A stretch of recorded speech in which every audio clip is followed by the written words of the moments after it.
Hi, boys and girls. We're on our next step in our math topic to understanding fractions.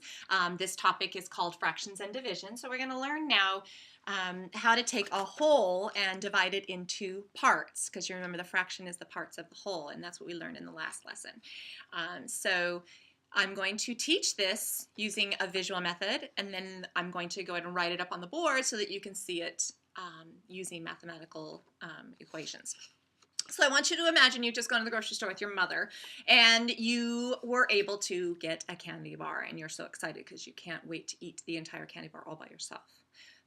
But when you get home and your three siblings see how you've got a candy bar, your mother says to you, you need to share it with your siblings. So we're going to take that whole candy bar and we're going to divide it amongst you and your three siblings. So how many total people is that? We've got you plus your three siblings, so we've got a total of 4 parts that we need to cut this candy bar into. And it's going to have to be equal parts because you know darn well you don't want your siblings to have more of that candy bar than you do. So we need to now take this whole and divide it into parts. So the number of parts we need to divide it into is 4. So I'm going to go ahead and divide this candy bar into 4s, which makes it super small. And then I'm going to cut those parts so that I can see them all together.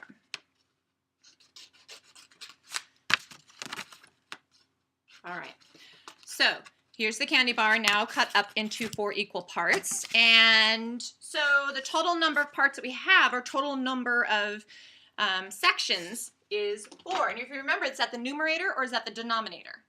That's the denominator. So you've got your 4 down here. Now, you give 1 to your biggest sister, so put 1 down. So that means 1 is now gone, or 1 is now shaded in, removed, however you want to look at it. So that would be the numerator. So then you got 1. So your big sister received 1/4 of the whole, and you divided that evenly. Then you've got your, say for instance, your older brother now comes. He gets his part. Now it's not just 1 gone, but 2 are now gone. So the numerator now goes into 2. So 2/4. If you want to be an equivalent fraction type person, you can say now half of the candy bar is gone. But that's another lesson. We're not going to learn about that just yet. All right.